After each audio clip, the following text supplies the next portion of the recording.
Çağrı efirdə də tamaşaçılar, xatırladıram ki, bugün mövzumuz SMS-lərdir. Yəni sizin SMS-lərinizə cavab veririk. Və telefonumuz da elə açıqdır. 510-02-04-69-74 SMS ünvanımız da açıqdır. Zəng vurun. Demək, bu 2 günü çalışacağıq ki, bu ilin qalmış SMS-lərini cavablandıraq. O mənada da bizim SMS-lərimizin içərisində elə çox maraqlıları da var. Amma bəzən sözün düzü məni bir qədər çaşdıran SMS-lər də olur. Bu çaşdıran SMS-lər nədir? Əsasən də, məsələn, deyirik ki, bu bitki barmaq üçün dərmandır. Bir deyirsən, deyirlər ki, yazırlar ki, qulağım ağrıyırdı, ondan istifadə elədim. Və yaxud da deyirik ki, bu boğaz dərmandır, deyirlər, ayaq barmağımın istifadə elədim. Onda çaşıb qalıram ki, yəqin bu insanlar və deyir, bunu filan kəsdən eşitdim. Yaxşı olardı ki, filan kəsdən eşitdiyinizə baxmayasınız. Elə çağrıya baxın və diqqətlə qulaq asın. Bizim dediklərimizi götürüb yazın və yaxud da ki, əgər sizə çox vacibdirsə, www.herba-flora.com saytına girərək verilişimizin təkrarına baxın və yaxud da ki, ən azı Herba-Flora şirkətinin saytından o məsələni dəqiqləşdirərək istifadə edin. Belə, əziz tamaşaçılar, bizim SMS-lərimizin içində demək, çox maraqlı. Salam həkim, mənim 35 yaşım var, mədəmdə polip var, bir neçə kurs müalicə almışam, amma xeyri yoxdur. Həkimlər deyir ki, əsəblə əlaqədardır. Mən istəyərdim bu həkimlər bunu cavablandırsınlar. Məzəti xanım, sizdən başlayaq. Təbii ki, burada mədədə polip varsa bunu cərrahla da konsultasiya etməlidir. Həmin insan gastroenteroloqun nəzarətində olmalıdır. Mədənin müxtəlif müayinə metodları yerinə yetirilməlidir. Mən tərəfindən bunları məsləhət görərdim. Təşəkkür edirəm. Əlavəniz var, yoxsa? Mən bir balaca əlavə edeyim. Bəzi vaxtlar polip deyilən bir şey epitel hüceyrənin orada qalınlaşması, mədədə epitel divarı var, onun qalınlaşması ola bilir və sonra da öz-özünə də qopub düşə bilir. Belə bir şeylər də ola bilir. Bir də mədə polipində adi rentgenoqram elətdirəndə dolması, əgər şiş xəstəliyində, çox adam şübhələnir ki, məndə bu şişə çevrilə bilər və yaxud da şiş xəstəliyi ola bilər. Şiş xəstəliyində dolma simptomu deyilən bir şey var. Yəni, mən belə bir qıraqdan mədə divarına yapışmış belə bir şey var. Dolma simptomu deyilir buna. Yəni, bu simptom varsa adi rentgenoqramada bundan qorxmağına dəyər. Biopsiya ilə olunmalıdır, əkilməlidir. Yəni, bunun da qorxusu yoxdur. Həmin dövründə, ağrı verməyən dövründə mədənin 3/1 və yaxud da 3/2 hissəsi rezeksiya olunur, problem yoxdur, müalicə oluna bilir. Yəni, kəsilib götürülür. Təşəkkür edirəm. Burada belə bir SMS-imiz də var ki, demək, yazır, mən arıqlamaq istəyirəm. Necə eləyim ki, arıqlamağım demək olar ki, gün ərzində elə də çox yemək yemirəm. Amma öz-özünə kökəlirəm. Xahiş edirəm, mənim arıqlamağıma kömək edin.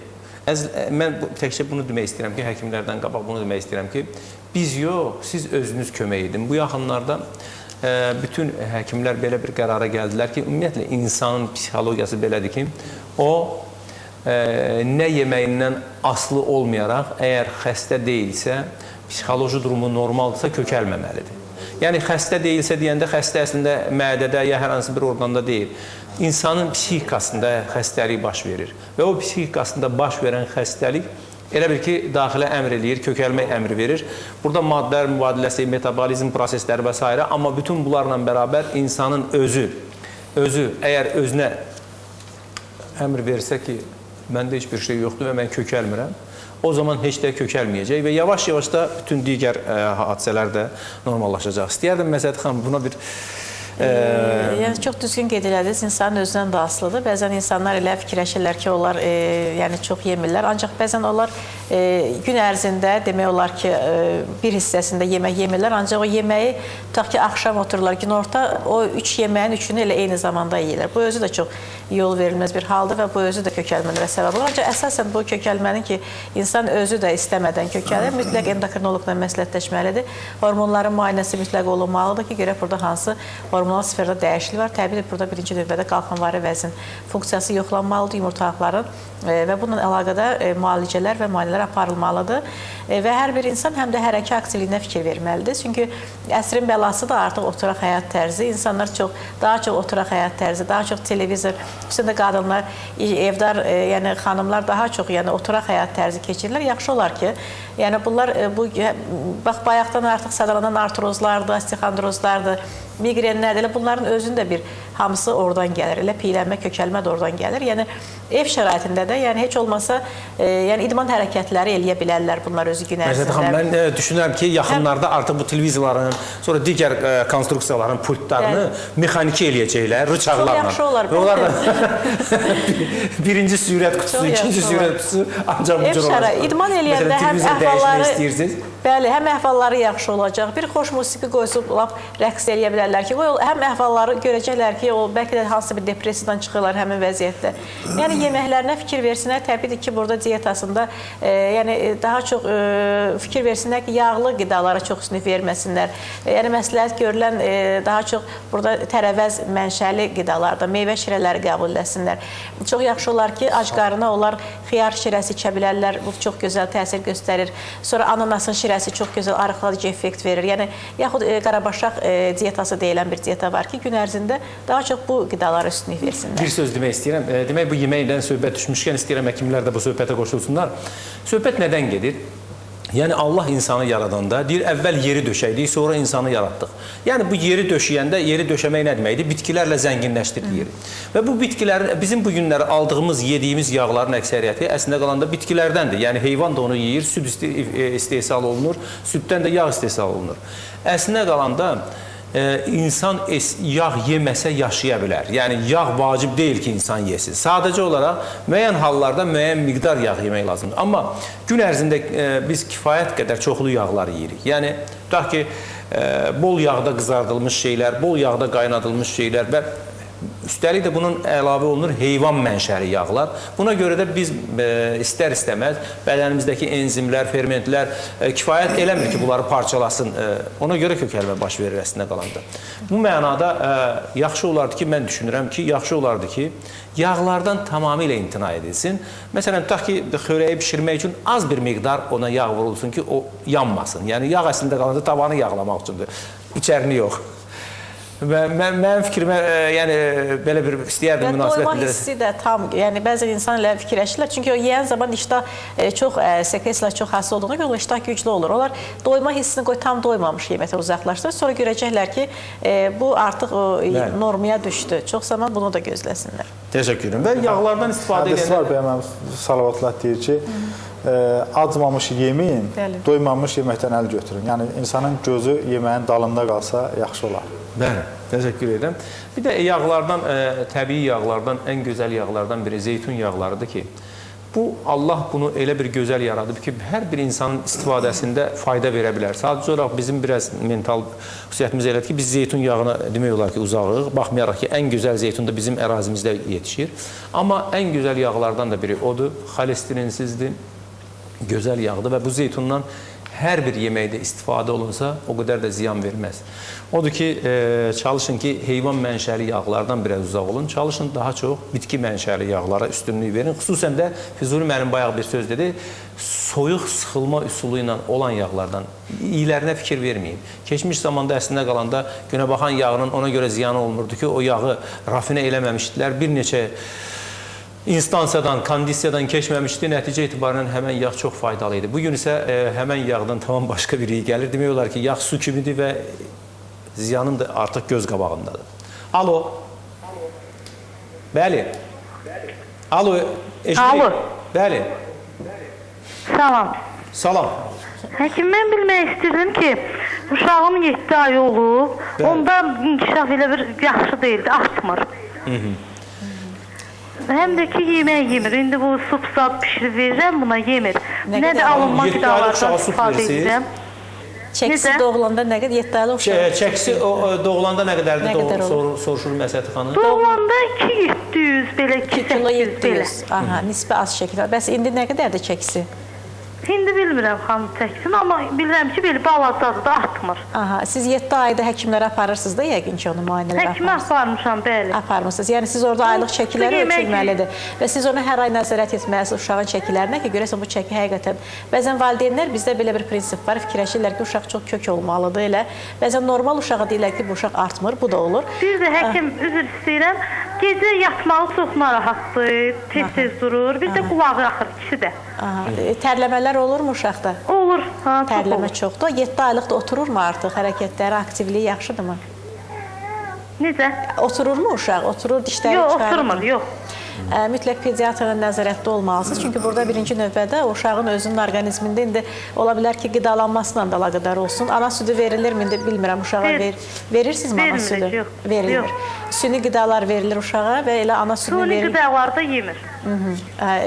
Yəni uşağın burada mütləq pediatrla məsləhətləşmək. Çünki mən hiss elədim ki, uşaqda burada raxitik problemlər də var və raxitik problemlər zamanı uşaqlar inkişafdan da geri qalırlar və çəki inkişafı da geri olur. Mütləq anemiya da yoxlanmalıdır. Çünki qan azlığı olan hallarda raxit problemi daha çox inkişaf edir və artıq 6-7 ayda uşaqdır. Yəni bu oturmalıdır, dişlərini çıxartmalı, yəni artıq həmin dövrdə olmalıdır. Bunlar da öz yerində deyilsə və uşağı mütləq pediatrla məsləhətləşməlidir. Burada deməli yaxşı olar ki, uşağa müəyyən qədər mədə-bağırsaq sistemində olan problemlər götürülsün. Ola bilər ki, burada çox zaman disbakterioz problemləri olsun, həzm olunmanın yaxşı olmaması olsun. Yəni bu problemlərlə müxtəlif vitamin kompleksi, məsələn D vitamini və kalsium daxil olmaqla məsləhət verərdi müalicələr. Təşəkkür edirəm. Təşəkkür edirəm. Burada Ulduz xanım sizə sual var. Yazır ki, salam, necəsiz Ulduz xanıma sualım belədir ki, kistanı müalicə edirmi? İynə dərmandan bezikmişəm, hələ bir müalicə yazır. Hansı kistanı? Yazmır hansı kistanı, ona görə də bir yaxşı olardı ki, əgər, yəni bu insan yaxşı olardı ki, sizə özü yaxınlaşsın. Hər halda burada bilinərdi ki, cavabı necə olsun. Sonra belə bir sual da var. Salam, sidik analizində bilirubin çıxıb, bunu necə müalicə etmək olar? Mən istəyərdim ki, bunu da bir cavablandırasınız, zəhmət olmasa bir mənə. Ümumiyyətlə, qaraciyər problemləri baş verdisə, birinci növbədə qanda, sidikdə bilirubinin miqdarı artır. Və bu bilirubinin demək olar miqdarının artmasına görə də xəstəliyin hansı dərəcədə olmasını da müəyyən eləmək olur. Bilirubin əgər qaraciyər fəaliyyəti normal fəaliyyət göstərmirsə, qaraciyərdə məsələn hepatit xəstəliklərində bilirubinin miqdarı artır, hepatit A xəstəliyində əsasən daha çox artır, kəskin qaraciyər xəstəliklərində artır, infeksiyon xəstəliklərdən sonra ağırlaşmalar ola bilir, qaraciyərlərdə müəyyən biraz böyümələr ola bilir, bu zaman arta bilir. Yəni bunu bilirubinin artmağını biz dəqiq bilməliyik, nədən artıbsa, ondan sonra biz bu müalicəsini burada deyə bilərik. Məsələn, adi infeksiyon xəstəliklərdə bilirubin arta bilir, qanda miqdarı arta bilir. Amma biz burada indi dərman deyə bilərik, bilirubinin miqdarını sala bilərək, ola bilər ki, bu adamda infeksiyon xəstəliyi olsun. Yəni, bu bilirubin bir simptomdur, bir xəstəlik deyil. Ona görə də qaraciyər üçün çaylar var. Məsələn, hipartiya çayından içsin, alaqanqal toxumları var, ondan çoxlu istifadə eləsin. Mən deyərdim ki, çox istifadə eləsin. Onun yağından salatlarına, evdə təzə salatlar düzəlsin, alaqanqal toxumunun yağını töksün o salatın üzərinə. Evdə o yağda, demək olar ki, yağını dəyişsin, alaqanqal toxumunun yağından istifadə eləsin. Burada sidik qovuculardan da yaxşı effekt göstərir. Məsələn, qatır quyruğudur, itburnu meyvələri də yaxşı kömək edir. İtburnun köklərinin dəmlənməsi də yaxşı kömək edir. Sarımsaqdır, soğandır, məsələn, bunlardan çox istifadə eləsin. Yəni, burada yenə də deyirəm, əgər biz tam olaraq dəqiq bilsəydik, yenə də geniş reseptlər deyə bilərdik. Təşəkkür edirəm, çox sağ olun. Bəzən olur ki, bəli, bilirubin bilirik ki, hemoqlobinin parçalanmasından əmələ gəlir və qaraciyər tərəfindən mənimsənir, öd yollarına daxil olur və öd hücrəsinin tərkibini təşkil edir. Bəzən olur ki, bəzi qan xəstəliklərdə, hemolitik qan xəstəliklərində də olur ki, eritrositlərin parçalanması sürətli getdiyinə görə, yəni normadan tez-tez olduğuna görə parçalama gedir, eritrositlərin parçalanması və o hemoqlobindən bilirubin ayrılır. Və bu o qədər sürətlə gedir, çoxluq təşkil edir ki, orqanizm onu, yəni qaraciyər onu tam yüksək səviyyədə mənimsəyib istifadə edə bilmir və buna görə də bu zamanda olur və belə xəstələr yaxşı olar ki, elə qan köçürməyə müraciət etsinlər, yəni qanlarını da yoxlatsınlar. Qanda da elə bilirubinin çox düzgün qeyd elədilər hər iki həkimlər. Qanda, yəni sidikdə müayinə etmişdi. Qanda da yaxşı olar ki, hər iki, yəni qeyri-düz bilirubin, ümumi bilirubinin səviyyəsi yoxlansın ki, görülsün bu problem. Yəni burada hansı tərəfdən gəlir? Qaraciyər problemidirsə burada mütləq AST, ALT, qələmi fosfataza, kreatinin miqdarı təyin olunmalıdır ki, görək bu problemlərin özülü hemolitikdirmi, burada hemolitik anemiya fonundadırmı, hemolizdimi, yaxud qaraciyər öd yollarında olan problemlərdirmi? Yəni bunu bir qədər daha dərinləşdirsin, çünki bu adi bir simptom deyil, artıq bilirubin artıbsa xəstə təşvişə düşməli və müalicəsini etdirməlidir. Təşəkkür edirəm, çox sağ olun və bugünkü gün artıq bizim vaxtımız təəssüflər olsun ki, sona çatdı. Biz sizinlə, əziz tamaşaçılar, sabaha qədər sağollaşırıq. Sabah yenə də mövzumuz elə SMS mövzusu olacaq. Yəni SMS-lərinizi cavablandırarıq. Yəni ilin borcunu biz sizə qaytarırıq. Sağ olun, sağlıqla qalın. Əsas odur ki, çarəsiz qalmayın.